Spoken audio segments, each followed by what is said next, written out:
Bienvenidos al primer episodio de Ver para Creer, un podcast de Oftalmólogos del Tesoro, hoy con el doctor Miguel Jaramillo, médico oftalmólogo de la clínica, especialista en glaucoma. Y bueno, el día de hoy vamos a hablar de la enfermedad que llaman el ladrón silencioso de la visión, su especialidad, glaucoma. Doctor. Hola, buenas noches, buenos días, buenas tardes.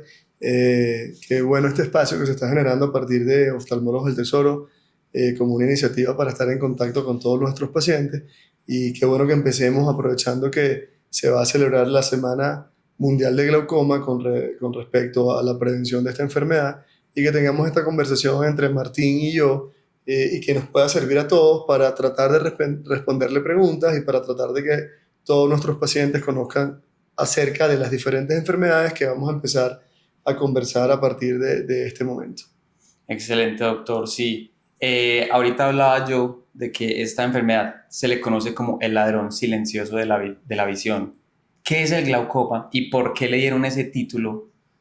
Sí, bueno, eso digamos que es bastante importante conversar sobre eso. Se le llama el ladrón silencioso de la visión porque son enfermedades o es una enfermedad que el paciente no tiene síntomas, que el paciente no nota que lo tiene, que rara vez y en su mayor frecuencia se presenta en una forma silenciosa. ¿Qué quiere decir esto? No duele, no pica, no arde, no molesta. De tal manera de que muchas veces los pacientes cuando llegan a la consulta ya llegan con un signo clínico de pérdida de la visión y generalmente irreversible. Tú me preguntabas algo importante. ¿Qué es el glaucoma? El glaucoma es una enfermedad que daña el nervio del ojo. El nervio del ojo es un cable que conecta el ojo con el cerebro. Literalmente es quien lleva la información del ojo hacia el cerebro o del cerebro hacia el ojo. Entonces, este cable o este nervio se daña y al dañarse, evidentemente no hay comunicación. Yo le explico a los pacientes que es como cuando tenemos un televisor o una nevera y se daña el cable. Literalmente es así. Entonces, por eso es importante. Por eso es importante desarrollar estrategias para poder explicarle a las personas que debemos hacer algo antes de que la enfermedad avance, cuando es posible prevenir el avance y prevenir la ceguera. Ok. Yo, haciendo, digamos, el ejemplo, por ejemplo, con el televisor, si el cable se empieza a dañar, uno empieza a ver como cierta interferencia, el sonido empieza a fallar, pero esta enfermedad es muy silenciosa. Digamos yo, por ejemplo, que, no sé, no tengo ningún síntoma, veo perfectamente bien. ¿Cómo sé que debería ir yo al oftalmólogo? O sea, Esa es una pregunta súper interesante y súper buena. De hecho, la Semana Mundial de Glaucoma se basa y se fundamenta en que, siendo una enfermedad tan grave, hubo una iniciativa de la Asociación Mundial de Glaucoma junto con la Asociación Mundial de Pacientes de Glaucoma en poderle decir a la gente, hey, esto es una enfermedad grave. El glaucoma es una enfermedad muy grave, irreversible, es la primera causa de ceguera irreversible a nivel mundial y es la segunda causa de ceguera después de la catarata. Y como es silenciosa, por eso es que es grave. Claro. Entonces tú le dices al paciente, hey, cuando tengas dolor vas a consulta. No, en el glaucoma no aplica. Tú por lo menos en una enfermedad diferente y comparándolo o haciendo una analogía con otra enfermedad, cáncer de mama, por ejemplo, tú le dices a los pacientes, hey, tócate, hazte un autoexamen y si sientes algo, vas a consulta. Pero en el glaucoma no puedes hacerlo. Entonces en el glaucoma se trata de poder darle la información necesaria a los pacientes en cuanto a los factores de riesgo que existen para que el paciente pueda acudir a tiempo. ¿Cuáles son esos factores de riesgo? Esa es una pregunta importante. Número 1, pacientes que tengan familiares con glaucoma. Cualquier paciente que sepa que tiene una enfermedad, que un familiar de él, primero o segundo grado de consanguinidad, ha sufrido glaucoma o ha tenido riesgo o sospecha de glaucoma, debe asistir a una consulta. Segundo, evidentemente, cuando hay pérdida visual. Cuando hay pérdida visual puede ser por muchas cosas y quizás es demasiado tarde para el glaucoma, pero es un signo o un síntoma importante. ¿La pérdida visual tiene como algún tipo específico, no sé, ves borroso o ves manchas? No, lamentablemente no. Lamentablemente muchas veces las personas llegan, o sea, si es por glaucoma es una pérdida completa de la visión. Okay. Y la característica de la pérdida visual de glaucoma es como si fuera visión de túnel, ¿cierto? Pero para llegar allá es muy avanzado. Entonces muchas personas ven borroso de lejos, ven borroso de cerca, piensan que son por las gafas y acuden a una consulta. O sea, lo importante es acudir. O sea, los signos, digamos que los factores de riesgo de glaucoma son riesgo familiar hereditario, la raza, el glaucoma es una enfermedad que es más importante en raza negra que en la raza blanca. Sin embargo, nosotros en los estudios nos llaman raza latina. Nosotros tenemos una mezcla de razas en nuestros genes que, siendo uno blanco como la leche, como soy yo, puedo tener un ancestro de color, y eso hace que yo sea raza latina, y eso genera una mayor probabilidad de poder tener glaucoma. Entonces, cualquier, digamos, médico u optómetra de algunos países que te haga una evaluación va a poder evaluar algunos factores de riesgo. ¿Cuáles son esos factores? La presión intraocular, que se mide solamente cuando tú vas a una consulta; el ángulo o la medición del ángulo camerular, que es como decir el desagüe del ojo, que se mide solamente cuando vas a una consulta; y o la forma y característica del nervio, que se puede evaluar solamente si tú vas a una consulta. Entonces, los factores de riesgo de glaucoma son muy de una consulta y de un experto. Si no vamos a una consulta, no nos vamos a dar cuenta. Entonces, claro. ¿En qué consiste esto? En decir, hey, esta enfermedad existe, esta enfermedad puede ser importante, es muy grave, por lo cual ojalá tú tengas una consulta. Y mucho más si tenemos un familiar con glaucoma, o mucho más si te dijeron que tienes alguna de estas características. Bueno, ya van conociendo un poco más de esta enfermedad. Otra pregunta que me surgió ya aquí con respecto a otras enfermedades, que hay muchos tipos, por ejemplo, de cáncer. No sé, te puede dar cáncer en la mama, en el estómago, en el cerebro. ¿Hay varios tipos de glaucoma o siempre todo el mundo tiene el mismo tipo de glaucoma? No, absolutamente correcto. Tenemos diferentes tipos de glaucoma y tenemos varias clasificaciones, o digamos que dentro de la clasificación podemos tomarla de diferentes formas. La más común es lo que se llama glaucoma de ángulo cerrado o glaucoma de ángulo abierto, y cada uno de estos tiene una gravedad diferente. El glaucoma de ángulo cerrado es mucho más grave que el glaucoma de ángulo abierto. Las personas que quedan ciegas por glaucoma de ángulo cerrado es mucho mayor que las personas que quedan ciegas por glaucoma de ángulo abierto. La única forma de saberlo es asistir a una consulta. Tenemos glaucomas primarios o secundarios. Los glaucomas primarios son los que se generan o se desarrollan de forma sin que sean secundarias a otra enfermedad. Entonces son glaucomas muy lentos. Uno puede desarrollar glaucoma a raíz de otra. Exactamente. Entonces el glaucoma es lento, crónico y progresivo. El glaucoma primario suele ser muy lento, dependiendo de lo que lo causa, evidentemente, o dependiendo de la génesis como tal. Y el glaucoma secundario, por ejemplo, es secundario a inflamaciones, secundario a traumatismo, secundario a algún tipo de infecciones que pueden pasar en los ojos, secundario a algunas otras enfermedades, como por ejemplo lupus, enfermedades reumatológicas, etc. También tenemos una clasificación dependiendo de la edad. El glaucoma es más frecuente después de 40 a 50 años, pero existen glaucomas congénitos, es decir, los niños pueden nacer con unas malformaciones o unos cambios congénitos que generan glaucoma. Existen glaucomas infantos juveniles, es decir, que se ocurren en edades comprendidas entre los 5, 7 años hasta los 15, 20 años. Y existen glaucomas seniles, que son ya glaucomas en personas mayores. Entonces, la forma y presentación puede cambiar, por lo cual es importante tener la disciplina de asistir a consulta.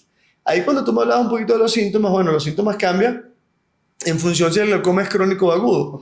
Los únicos glaucomas que generan signos y síntomas, o mejor dicho, síntomas en el paciente, que el paciente siente que lo tiene, son, por ejemplo, los glaucomas agudos. ¿Qué es un glaucoma agudo? Un glaucoma que genera dolor, un glaucoma que genera molestia, un glaucoma que genera fotofobia, que genera lagrimeo, que genera yo estaba bien ayer y me duele. Es un dolor muy fuerte, tan fuerte que llega al vómito, que es insoportable. Entonces, sí existen síntomas en glaucomas agudos principalmente. En niños, glaucomas congénitos son niños en donde los padres ven que el ojito crece un poquito más, que el niño tiene fotofobia, no tolera la luz, siempre cierra los ojos, que tiene mucho lagrimeo. Entonces, hay signos clínicos en ese tipo de glaucomas, pero en el más frecuente, que es el glaucoma crónico, no hay tantos síntomas. Papás ya saben para sus hijos que uno muchas veces cree que ciertas enfermedades no, solo le dan a gente mayor, o ya saben que sus hijos pueden tener, y esos signos de alarma serían buenos pues también como para los padres que sepan cuando algo no está bien con los ojos de sus niños. Es muy importante ahí la actuación de los pediatras. Hoy en día la concientización de la enfermedad y la concientización de la prevención de la enfermedad hace que los pediatras tengan un conocimiento muy, muy importante y tengan una posibilidad de poder identificar eso a tiempo. Bueno, Miguel, y yo quiero que nos cuentes un poco, por ejemplo, acá en la clínica, cómo tratas a esos pacientes que llegan con glaucoma, qué ayudas diagnósticas se les hacen. Sí, ahí lo vamos o sea, esta parte quisiera yo expresarla a los pacientes en dos formas. Primero, cómo se hace el diagnóstico de glaucoma, qué se utiliza para hacer el diagnóstico de glaucoma. El diagnóstico de glaucoma, lamentablemente, no se puede hacer eh, sino con expertos especialistas en oftalmología, ojalá glaucoma, y optómetras que ven al paciente en el primer momento y nos los envían a nosotros. Okay. Para hacer el diagnóstico de glaucoma, siempre debemos mirar la clínica. ¿Qué es la clínica? Cuando nosotros juntamos todos los signos clínicos del paciente, vemos la visión, agudeza visual, qué refracción tiene, la toma de la presión intraocular y poder mirar el nervio. Eso lo podemos hacer en una consulta.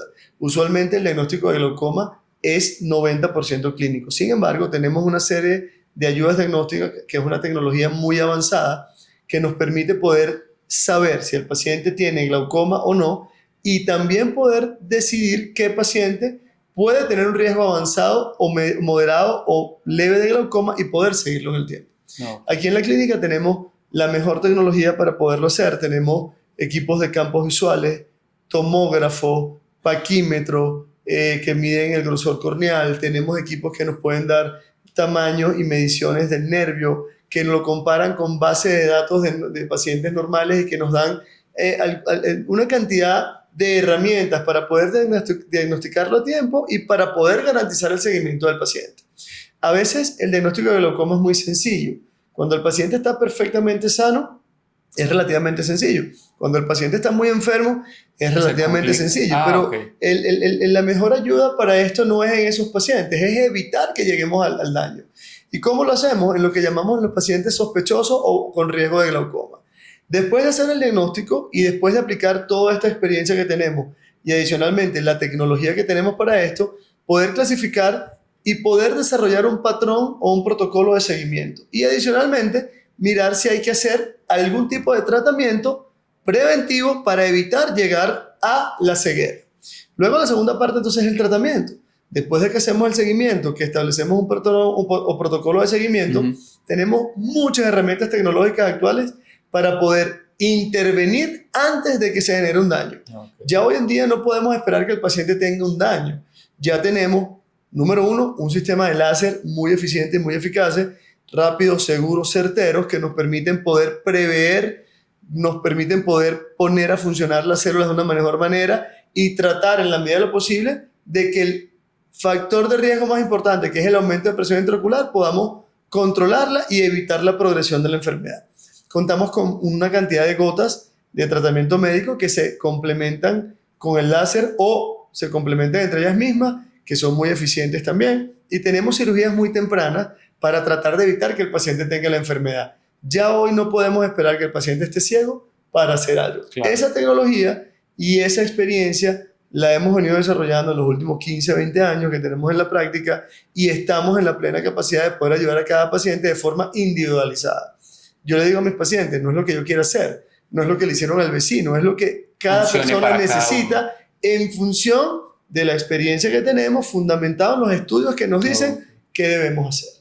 Eso es súper importante. Y ya para ir medio cerrando el tema, quisiera que me cuentes, yo sé que tú ves muchos pacientes al día, muchos casos diferentes de glaucoma, pero de pronto algún caso en específico que te haya impactado a ti o que tú hubieras dicho, pucha, esto se pudo haber prevenido o historias que de verdad conmuevan, que tú hayas dicho, wow, impactante. Mira, la verdad que es importante, si uno dice que el glaucoma es una enfermedad lenta, crónica y progresiva, es una enfermedad grave, irreversible, todos los casos te conmueven porque no hay derecho que Claro. en este momento tengamos todavía personas que lleguen al consultorio ciegos. Sin embargo, en países como los de nosotros, en donde son países que no tenemos el acceso a la información en todos los estratos y en todos los niveles, que topográficamente o geográficamente no tenemos el acceso a las grandes ciudades, que no en todos los pueblos que están muy, muy lejanos tienen el especialista, siguen pasando cosas y tenemos muchos casos que lamentablemente siguen pasando. Por ejemplo, hay personas jóvenes, personas entre 25 y 30 años, que nunca conocieron a los padres, que no saben si tienen algún tipo de herencia, y cuando llegan a la consulta llegan preguntando, hey, la visión, yo estaba viendo bien hasta la semana pasada y perdí la visión, ¿qué me habrá Qué pasado? fuerte. Decirle a un joven de 25, 30, 40 años que tiene un daño irreversible en la visión es duro, es muy difícil, tiene un impacto para esa persona, para sus familiares, para el resto de la vida, y tiene un impacto como sociedad, porque esa persona es una persona con que la sociedad cuenta para que hagamos país, para que la Claro. economía funcione. Incluso existen cálculos y mediciones que hacemos de los impactos de la enfermedad en la sociedad y en la economía de un país. Entonces, bueno, sí, aquí hemos tenido experiencia con jóvenes de esa manera. Tenemos experiencias muy conmovedoras o muy difíciles de asimilar, de personas que quizás las vienen viendo de hace mucho tiempo, pero no de la forma adecuada. Y cuando digo no de la forma adecuada es porque creemos que quizás porque me va el médico general me puede diagnosticar todas las enfermedades, o porque me ve un optómetra lejos me puede diagnosticar todas las enfermedades. Ojo, es muy importante esto, nos complementamos todos, pero sí hay que llegar más allá y sí hay que incentivar no solamente a los pacientes a venir, sino a los profesionales a educarse. Si yo trabajo como optómetra, debo tener la capacidad de poder saber en qué momento debo remitir a un paciente o no. Entonces vemos casos de eso. También vemos casos que son absolutamente desgarradores cuando vemos padres de familia de entre 40 y 50 años con varios hijos, cabezas de familia, que creen que lo están haciendo perfectamente bien y por retrasos en la atención, digamos, no hacemos las cosas a tiempo y nos quedan Coge ciegos. ventajas. Entonces, sí llegan hoy en día, en este siglo, en este momento, personas a la primera consulta de glaucoma ciegos. Cuando decimos ciego es que el ojo está apagado. Qué fuerte. Personas que piensan que es un tema de gafa y no. Y ya no hay vuelta atrás. Y ya no hay vuelta atrás. Entonces, sí existen glaucomas muy agresivos, glaucomas que uno debe intervenir muy rápidamente, pero digo, mi principal mensaje es, hay que acudir al médico en esta semana de glaucoma. La semana de glaucoma es el 12 de marzo o la segunda semana de marzo, que se celebra a nivel mundial, y se hace un esfuerzo muy importante porque las personas sepan y entiendan que esto es una realidad. Esto no es mentira, esto no es que me lo contaron, esto es que puede pasar. Es mucho mejor darse cuenta a tiempo que no darse cuenta. Y para darse cuenta, lamentablemente en países como los de nosotros, tenemos que asistir a una consulta. Ya se han ido desarrollando algunas tecnologías para que el paciente dentro de sus pueblos pueda tener un estudio, que ese estudio les dé un signo de alarma por telemedicina, pero todavía en el país no estamos 100% preparados para eso, por lo cual es importante acudir. ¿Cuándo? Ojalá joven, ojalá entre 15 y 20 años, ¿ok? Para que uno pueda darse cuenta si existe un cambio, si existe un factor de riesgo y poderlo tratar. ¿Quién debe acudir más rápido? Todos los que tienen familiares de glaucoma y no han acudido a una consulta. Y si queremos acudir a una consulta de glaucoma específica, no hay que ir al optómetra, no hay que ir al oftalmólogo general, ojalá al especialista en glaucoma. Sin embargo, cualquiera de nosotros debería estar preparado para evaluar y mirar los signos de alarma y para poder guiar al paciente en un protocolo de seguimiento. Bueno, pues ya saben, la invitación entonces es para todos. No está de más uno ir, chequear su visión. Algo tan simple como una consulta puede salvarte de quedar ciego. Bueno, doctor, no, pues muchas gracias por tu participación acá, de verdad que muy valioso. Ya saben todos que algo tan simple como una consulta te puede salvar de quedar ciego. Así que, pues muchas gracias. No sé si quieras decir algo más. Sí, es súper importante para nosotros, en Oftalmólogos del Tesoro, generar estos espacios de comunicación con nuestros pacientes. Y muchas veces solo tenemos el espacio en el consultorio y estos son medios, canales que nos permiten llegar a muchas más personas. Preparar a un paciente, preparar a sus familiares, prepararlos a ustedes como sociedad es muy importante en enfermedades graves como el glaucoma.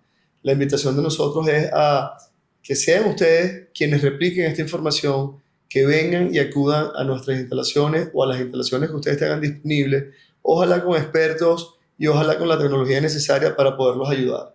En Oftalmólogos del Tesoro vamos a estar preparados para ayudarlos y este podcast de Ver para Creer está diseñado para que podamos de una forma u otra tener esa comunicación. tener esa difusión de la enfermedad, esa difusión de información. Y bueno, estamos muy agradecidos y muy contentos con el trabajo que están haciendo todo nuestro equipo para poder desarrollar este tipo de iniciativas y que nos sirva para llegarles cada vez a más personas y ojalá ayudarlos a prevenir la ceguera, a que no queden ciegos y a hacer las cosas a tiempo.